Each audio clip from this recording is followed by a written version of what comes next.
নারায়ণগঞ্জে ৭ খুনের ঘটনার পর র্যাবের কার্যক্রমে নেমে এসেছে স্থবিরতা। শীতলক্ষ্যার পাড়ে ভিড়ানো র্যাবের দুটি নৌকাও উধাও।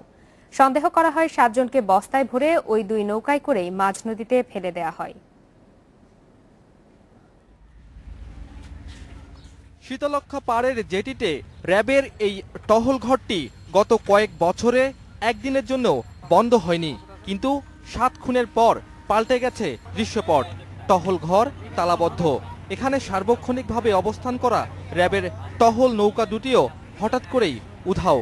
এই যে 2-3 দিন বন্ধ। নৌকাগুলো কি আছে? না, নৌকা একটাও নাই। দুটো স্টুডেন্ট আসলে আর নাই একটাও। এখানে কি সবসময় এর আগে র্যাবের লোকজন বসেছিল থাকতো? সবসময় থাকতো।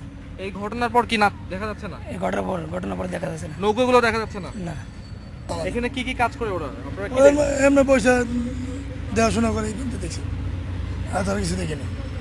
দেখেন তো নৌকা দেখা যায় কিনা, আছে কিনা দেখেন তো। দেখা যাচ্ছে না, আমার কাছে আপনি দেখেন তো নৌকা দেখা যায় আমরা এই যে এখানে দেখেন।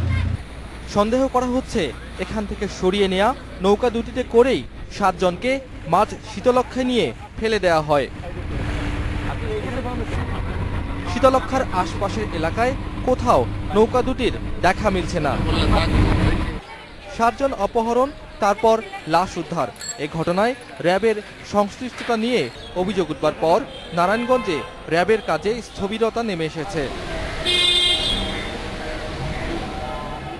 নারায়ণগঞ্জে র্যাবের সদস্যরা কার্যত ব্যাটালিয়ন বন্দী। বাইরে রুটিন কাজেও বের হচ্ছেন না তারা। এই ব্যাপারে কেউই কথা বলতে রাজি হননি। এখানে কেউ নাই। Shakil Abdullah, independent news, Narayanganj.